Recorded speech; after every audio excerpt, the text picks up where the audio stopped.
Good afternoon. My name is Heather Reinhart. I'm a second-year MBA student at Washington University in St. Louis's Olin Business School. And I'm the Vice President of Internal Affairs and Membership for our Net Impact chapter. This afternoon's theme is Make History, Big Bets and Bold Goals. We have an opportunity to hear from two leaders focused on impact issues, Wal-Mart's Doug McMillon and Mark Alexander from Campbell's Soup. Today, I have the pleasure of introducing Doug. Last summer, I was an intern with Wal-Mart's pricing strategy team. Growing up, I had always heard Wal-Mart's mission, help people save money so they can live better. It always seemed honest and real, but I wondered if it was really true. When I received my offer, Wal-Mart flew the prospective interns down to Arkansas to see things for ourselves. The month I met Doug and heard him speak for the first time was the same month Wal-Mart gave raises to 1.2 million hourly associates in the US. He said, let's work together to serve our customers, grow our company, and take care of one another. Those words moved me to sign my internship offer. During my internship, I saw firsthand the many ways Wal-Mart is using its size and scale for good. I'm proud to be associated with a company whose work makes a real difference on the real issues that matter to all of us and drives meaningful change in a way that no other company can. Now please join me in welcoming the President and CEO of Wal-Mart Stores, Inc., Doug McMillon. Thanks, Heather. Great job.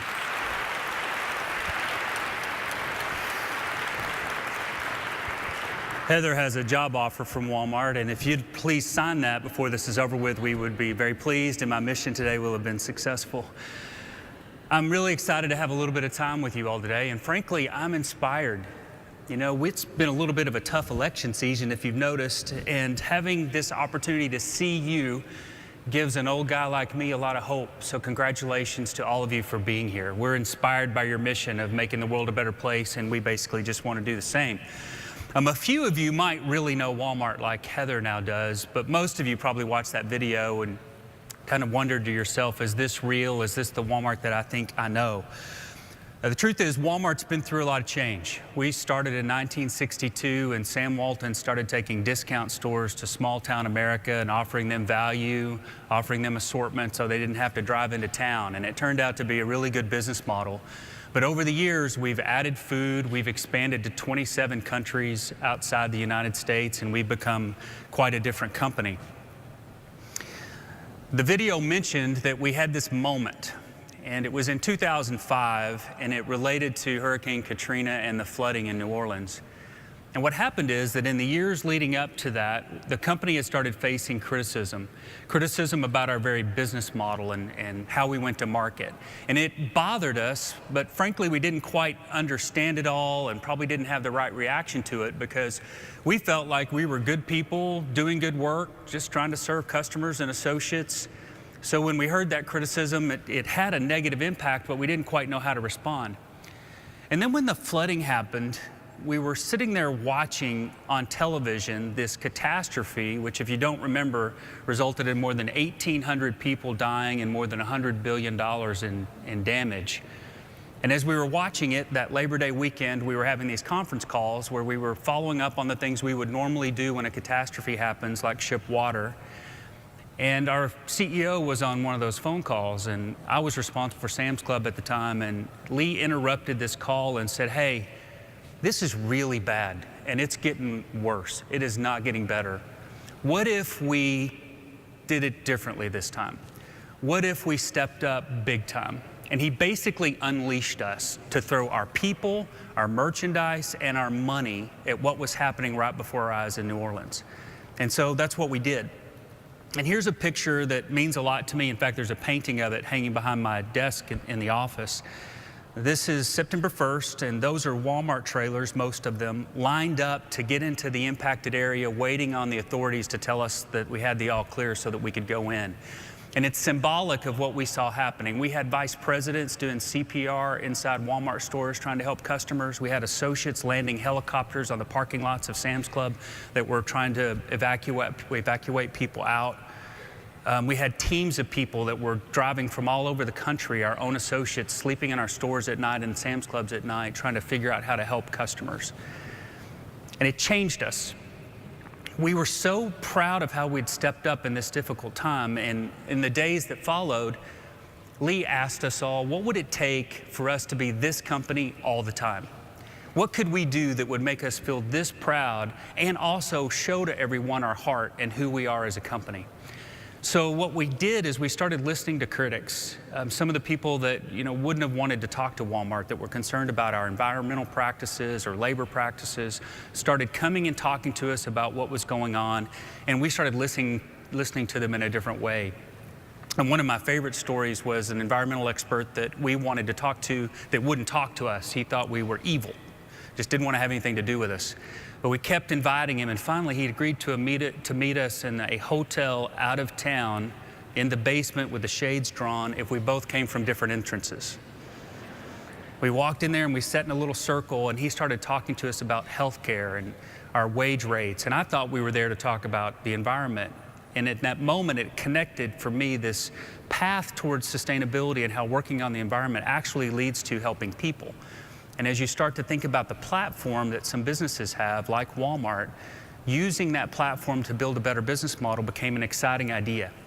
So what we did is we decided to set 3 big aspirational goals. The first one was to create zero waste. The second one was to be supplied by renewable energy. And the third one was to sell increasingly sustainable products over time in more sustainable packaging.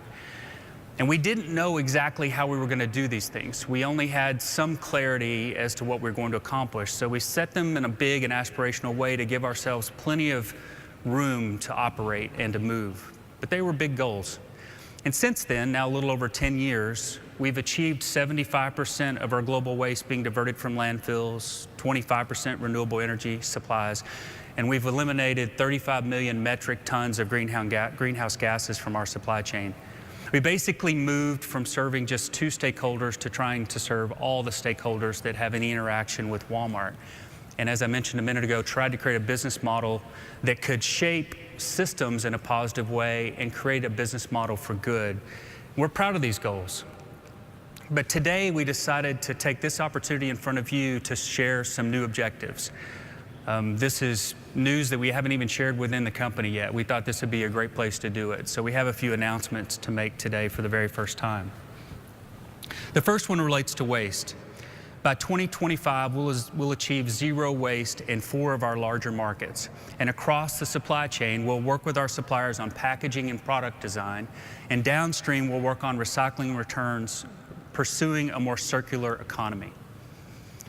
As it relates to energy, we're going to achieve 50% renewable energy by 2025. And I'm pleased to tell you today that we're going to be the first retailer with approved science-based targets designed to achieve emissions reduction in our own operations and supply chain. This flows from the work in Paris.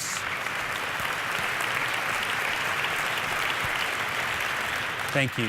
This flows from the climate meetings in Paris and basically says Walmart's going to do our part.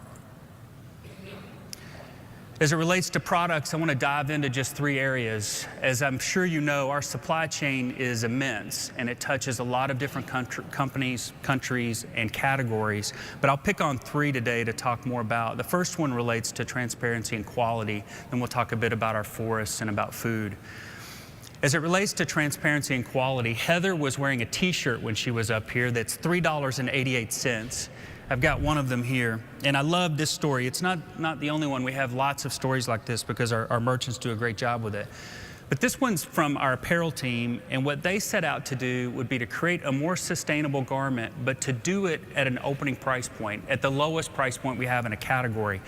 So what they did is they engineered a shirt that, by the way, will be available in February in our stores and online. And at $388, even a college student on an MBA budget can afford this, so maybe a few of you can pick that up. It is supplied, 30% of the water that's used for it is reused water. Half the energy that used is renewable, and the cotton is traceable back to the Mississippi Delta. So if we can do things like that with an opening price point, we can do it in lots of areas. So we keep telling stories and showing examples like that within our merchant team, and it's an example of us engineering sustainable quality into a product and being transparent about that product with our customers. As it relates to our forests, we'll achieve zero net deforestation in 2020 in key commodity areas like private label paper, pulp, and palm oil. We'll also be working on Brazilian soy and beef. Obviously, we all need our forests, and I don't have to make the case for that with you. As it relates to food, our goal is to become the world's most affordable retailer of safe and healthier foods by 2025, and we're going to be transparent about it.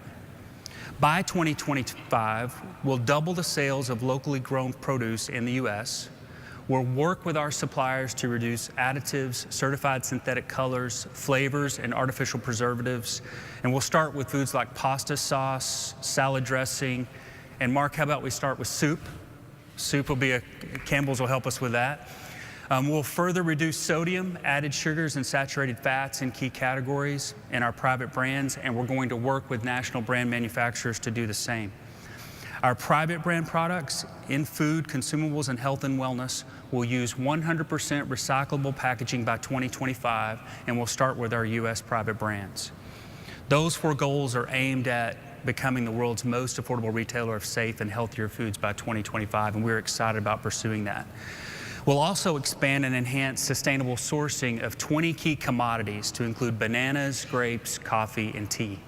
So we have some big goals as it relates to food. So one question you might ask is, do customers care? Well, in our experience, there are a lot of customers that do, and even more over time are becoming more sensitive and aware of the products that they're buying and their impact on the world. And at the end of the day, really what we think is our job is just to do the right thing, even in areas where customers might not see it, or some customers might not care. And to take our supply chain and what we offer and create the path of least resistance for them to make a more sustainable choice, so they don't have to pay more or do something else that they might not ordinarily do. And by being systems thinkers, we can accomplish that. And we're excited about the fact that transparency is increasing in this area. Today, you can know a lot more about the products that you're buying, and in the future, that's only going to increase, and we're excited about delivering that. And ultimately, as we transform our company to not just be one that runs great stores, but also has a strong and thriving e-commerce business, coming together in a way that creates a seamless outcome for the customer, we want to not only save them money, but we want to save them time and make life simpler, and we want to have products and a business that results in more sustainable choices all at the same time. And based on the last 10 years of experience, we're confident that we can help do that. E-commerce is increasing as a percentage of our business in an important way. You may have wondered before what I've wondered, which is how wasteful is it, how sustainable is it to order products online and have them shipped to my home one item at a time, one box at a time. A few months ago, we announced an acquisition of Jet.com for more than $3 billion. And one of the reasons why we were so excited about it is because of sustainability. They had designed a transparent pricing approach combined with the outcome of a basket-driven business rather than an each business, which is more sustainable, so that basically the more you buy, the less we charge, saving you money by shipping you more than one item at a time. And as we grow e-commerce, we want to do the very best job we can, not only with the packaging and shipping, but in the way that we interact with customers to drive sustainability. We want to make e-commerce more sustainable as we scale it and as we put it together with our stores. So that's what we're out to do. So customers are important, but nothing in our business happens without going through people. It's a people business. Our associates are obviously really important. We've got 2.3 million associates around the world, so it's obviously important. 1.5 million in the US alone.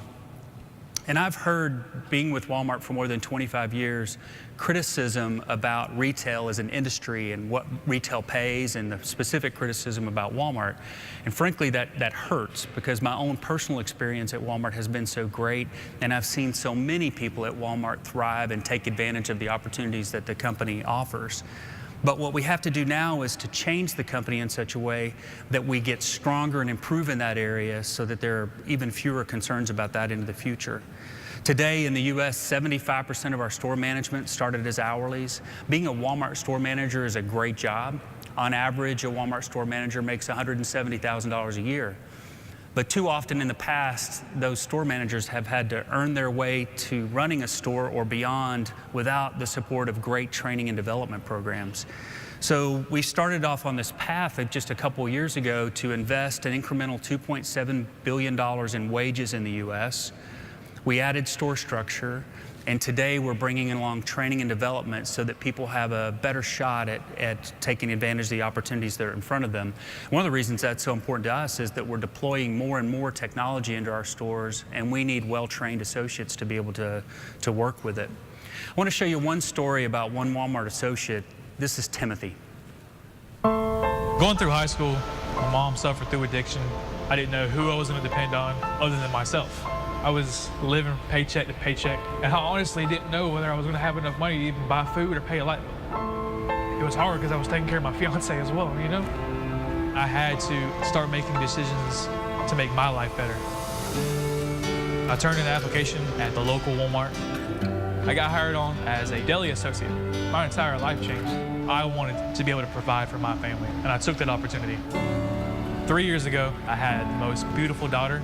I want her to have the life that I never had. I want her to be able to enjoy her childhood. I put in a transfer request for a distribution center, $60.99. Immediately, I was taken in. And this team is, in my opinion, one of the greatest teams you could ever work for. Everything that I have today is because of my hard work and the opportunities that Walmart's given me. The fact that Walmart believes in me as a person, as an individual, brings great satisfaction. I have everything that I need to take care of my family, and that's what is most important for me. I'm the happiest I think I've ever been in my entire life, and I'm able to share that with my wife. I'm able to share that with my daughter. That's all I ever want.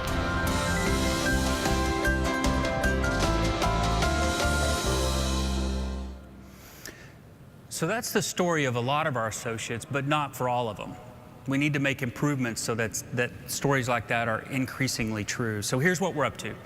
We're going to hire for talent and train for skill. We'll provide our associates with both mobility and stability. First, mobility.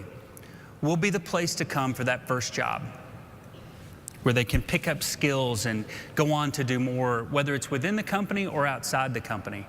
I got my first job unloading trucks at Walmart. I eventually worked as an assistant manager in the store before making it into one of our buyer training programs, and was really excited to do that. I actually rear-ended my boss in his car on my first day at work, so I came a long way, and you too can experience that. Kinder, if I can get a slide up, there's a person I want to tell you a story about. Kinder is one of our recent graduates of our training academy. She's been with Walmart for 10 years. She started on the sales floor, and now she's a department manager for the health and beauty aids area.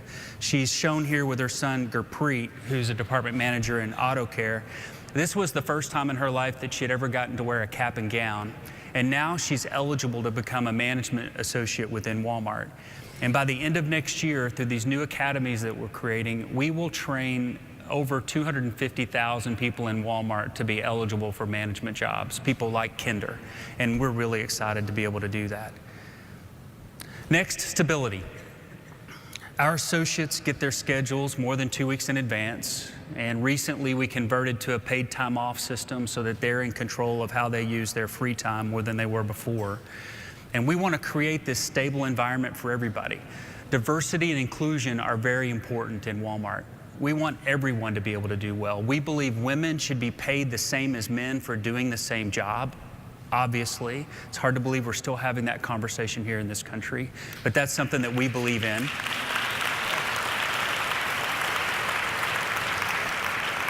And finally, we want to make a difference not just for Walmart associates, because the whole retail industry has an opportunity to step up and be even better thought of. And so we at the company and in the Walmart Foundation have committed $100 million to work with others to improve career pathways, training, and advancement in the retail sector overall. There are 15 million Americans that work in retail, and we want to help everybody, not just those that work at Walmart. We want to make that ladder of opportunity come to life. In addition to empowering our own people, customers want us to deliver for them across the supply chain. We're focused on women-owned businesses, local sourcing, and American jobs. In 2011, we pledged to source $20 billion in products from women-owned businesses here in the U.S., and we're on track to meet that commitment. In 2013, we made a commitment to source $250 billion in products that support American jobs, and we're also on track to meet that commitment. If we achieve it, and as we achieve it, we'll create an additional 1 million jobs here in this country. You may have seen this advertisement. I want to show it for you, and then I'll tell you a story about the factory.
Good music, isn't it?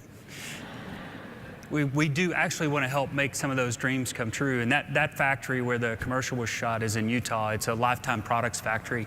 And they make kayaks and blow molded plastic stuff like portable basketball goals.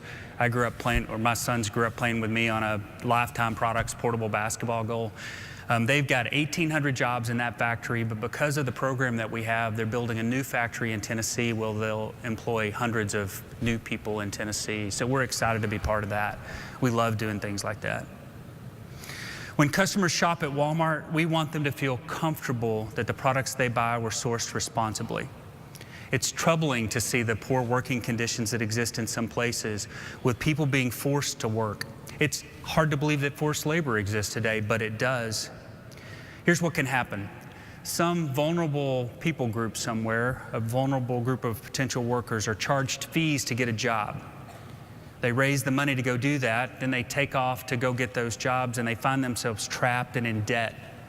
And that stops them from being able to leave that job even if they want to. We've worked for years now to improve the lives of the workers in the supply chain. And what we've learned is that the key to making progress includes working with other people, other retailers, NGOs, governments, nonprofits, our own suppliers. And for that reason, I'm proud to announce that Walmart has become a core member of the Leadership Group for Responsible Recruitment, which exists to provide solutions. We'll work on lots of categories, but four in particular that we're focused on are seafood, particularly in Thailand, apparel, produce, and electronics. We will play a leadership role in promoting the dignity of people who make the products we sell. Those who work in our supply chain should be recruited and employed responsibly. Communities. Around the world, we've got more than 11,000 stores in these 28 countries, and we take being a part of those communities very seriously. Last year, we gave over $1.4 billion, of which $1.1 billion was in kind. That 1.4 went towards supporting things like nutrition in local schools, workforce development, and health and wellness in communities. We're on track to provide over 4 billion meals between 2015 and 2020 to families who need them. 4 billion. Finally, we'll continue the great work that we do on disaster relief. We committed $25 million in disaster resiliency over the next 5 years, on top of the $60 million that we've invested over the last few since Hurricane Katrina. And last year, we performed disaster relief functions and gave money in 87 different communities around the world, not just here in the U.S. So hopefully this time that I've had with you helps you understand that Walmart's on a journey. We started in 1962. We had this purpose. We went through this moment in time. We started really focused on our own assets with some involvement in the supply chain. We started really focused on environmental issues, but we understand how important things are related to people, and ultimately that's what sustainability is all about, isn't it? So over time, we've broadened our goals to include more social aspects. And today I've shared a number of new things that we're committing to between now and 2025 that we believe will add value and help Walmart do our part, and in some cases lead and set a really good example for other people. And we'd like to challenge other retailers, our own suppliers, other businesses in general, to join us in this type of business. We believe that it's our role, it's our responsibility. We believe it's what our customers want us to do. It's what we believe the world wants us to do. We actually believe we're entering into a new era of trust and transparency. And when that light gets shined on Walmart, we want you to feel good about what you see. So we'll be working every day to make that story even better as we proceed on this journey. We hope that you'll go on the journey with us. Thank you.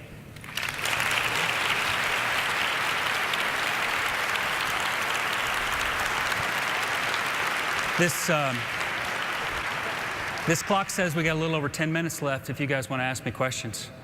There's a microphone up here. Help yourself. If you would, just tell me kind of who you are, if you're going to school, where you're going to school. All right, so you said as a company by 2025 you want to have certain goals sustainability-wise, so zero waste, 50% renewable energy. Does it stop there, or do you plan on even going further as a company after that, and in what ways might we see that happen? Yeah, great question. I said by 2025 a lot today, didn't I? Yeah. Yeah, we set those targets and we hope to exceed them. One recent example was we set a greenhouse gas target that we've been able to exceed quite handily. So hopefully you'll see us do that. We're still on this path to trying to get to 100% renewable energy, eliminate waste from all the markets, all of our businesses, not just the key markets that we called out today. So we'll keep going. We also come out periodically and certainly annually and are very transparent about how we're doing against our goals. And one thing that we believe is important for business is to set big goals. Don't be too conservative. And so you can go back and look at some of our reporting and find where we've fallen short. And we try to do a good job of saying we set this target, on this particular one we're short, here's what we've learned, and here's how we're recalibrating. And we believe as long as we're transparent about that, that the world will understand and give us some forgiveness for falling short on some things that were quite aspirational. Thanks for your question. Thank you. Hello, my name is David. Thank you for all that you've talking about, and Walmart for being a leader in the field. Thank you, David. One thing I want to ask about is, of course, there's shareholders to please, and that every decision has a financial ramification. So I'm wondering about how Walmart can reduce greenwashing in terms of being accountable and transparent. You just talked about that, but kind of you're setting these goals, but I'm also concerned about the details of it. So can you address how Walmart can reduce greenwashing or potentially greenwashing? Yeah, I think in our case, we recognized that we weren't scientists and that we needed help from universities and NGOs and others. So I think that engagement, collaboration, and transparency is really important. External validation is one ingredient that can help. And we've had some great partners. EDF and WWF and lots of others have been, CCR, others have been very helpful to us in those endeavors. Lots of letters and alphabetic names for those groups. But they've done a really good job helping us figure that out. So I think, as I mentioned earlier, our responsibility also is to tell people where we fall short and be honest and straightforward about it. Some of these problems are very difficult and will take some time to resolve. Thank you. You bet. Hi, I'm Regan from University of Arkansas, Sam Walton College of Business. Woo pig. Yeah. So you shared a lot about what to change for Walmart. So basically, my question is, what not to? We talk about change a lot within our company. And if we were in a room full of Walmart associates and we talked about what we weren't going to change, our 4 core values would come up. The company's 4 core values are respect the individual, striving for excellence, serving the customer, and acting with integrity. Our behaviors need to align to those values, and those things we believe will be constant and timeless. Everything else may change. technology is changing the world, e-commerce is changing the world, the way mobile and other things are developing. We may have quite different kinds of stores in the future than we have now, and we've got to be really open to that change. So the list of things that won't change is probably pretty short.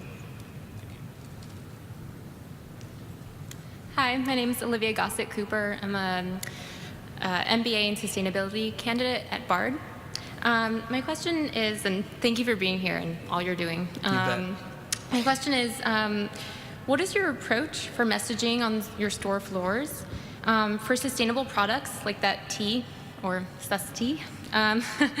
So it's attractive to those who care, those who don't, and those who might be resistant to sustainable goods. Yeah, I think as it relates to communication, we may do a lot more with digital than what we're doing, and there'll probably be some limit to how much we can do in stores. Our history with signing hasn't been very good. Customers are busy, they don't generally read a lot of signs, and we don't want to add a lot of packaging to products where we don't have to. Where we can use a package to communicate, we should. And this particular item will be folded on a table with a sign on top, and that sign should do the best that it can of communicating the message. But I'm really interested in how mobile and digital can play a role for those customers that want to know more about their product. So I think we'll use that, probably even some aspects of social media to get the word out. Thank you. You bet. Hi, Doug. Thank you. My name is Kate Hammerback. I'm from the University of Oregon. Hi, Kate. And I'm really glad to see that Walmart is using the platform they have now to make changes that have social impact, environmental impact. And I think what is a challenge for me is how does Walmart see their role and how they address kind of how they built that platform. I think that Walmart made very good business choices in building to be the scale and have the power that you guys have now. But I feel that I'm just curious how you kind of reconcile those past business decisions with these current ones that really do fit along with creating a lot better impact in this more systems thinking approach. Yeah. What came to mind when you were describing that was a grand opening in a small town. And one of the things that may be on your mind is what Walmart's role was in small town communities as we were growing through the 80s and 90s. I was at quite a few of those grand openings. And when we opened those stores, it might have been on the edge of town instead of downtown. And when we had the grand opening, there was a line of people that were there receiving charitable giving donations from the company. Not just a few people, but in some cases, quite a few people in the community that we were giving money back to. As time went on, what I saw happen is new businesses emerging around where we built. And in many cases today, downtown's rejuvenating in some different ways than what they were originally 20 or 30 years ago, which is obviously important to all of those towns and to us as a company.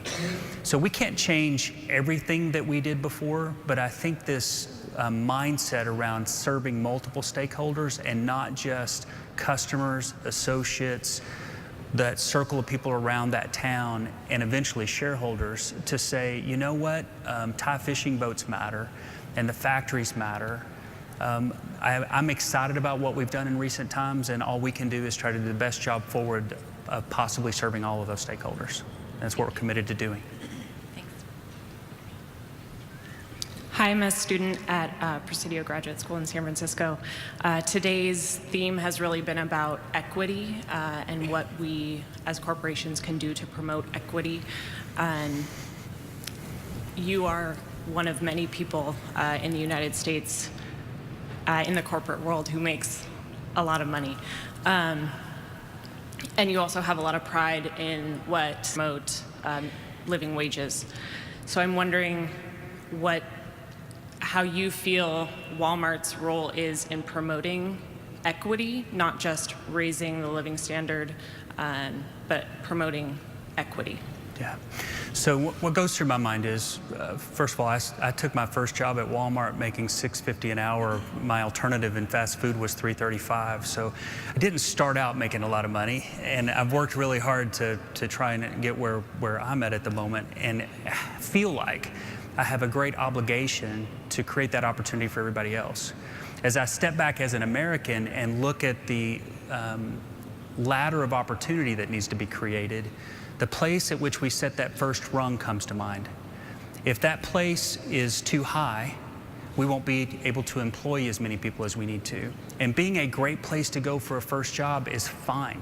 I ran into a guy in a Walmart store that was an associate. He was actually down on one knee stocking a shelf a month or so ago, and he's studying to become an engineer.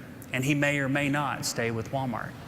But the money that he's earning and the opportunity that he has to learn will help him in his future endeavor, whatever that is. Hopefully he'll stay with Walmart, but if he doesn't, that's great. So as we think about our starting wage rate, the training opportunities that we need to create, how we think about healthcare to make sure that healthcare is priced right in an affordable way and is customized so that individuals or families can get what they need, part-time, full-time as well, all those things are important to us and factored into the overall offer that we have. So I do believe in a free market as it relates to employment pricing, but I also think fairness can be built in to an extent and needs to be whenever we can influence it that way. Thank you. You're welcome. Hello, my name is Mukhbat. I'm from Mongolia. I go to college in Erkam College. Very good. So I appreciate your work of making American dream come true and helping it actually happen. And at the same time, you know, the world is experiencing a refugee crisis, the second worst after the Second World War. So, as one of the largest world companies, do you feel obliged to do something regarding refugee crisis? It's a huge issue, and my heart goes out to everyone that is being impacted. It's not an issue that touches us directly. So, you know, we have some presence in 28 countries around the world, and we certainly care. But what we try to do with our efforts is to find those things that are closest to our business so that they can be sustainable. The things that I talked about today will be good business as well as doing good things for the world, and those are the opportunities that we look for. Thank you. How you doing? My name is Kenton Davis. I'm on the Central Ohio Regional Board of Children's Hunger Alliance, and I just want to thank you. This is the second year we got approved for a $1.5 million fund through the Wal-Mart Foundation. So I just want to say thank you for Congrats. that, and we really appreciate it. We're going to feed hungry children, educate them, and making sure they're getting the proper exercise and nutrition they need. So thank you. Terrific. Thanks for what you're doing. I guess I'm through. They shut that down. Thanks for having us. Appreciate what you're doing.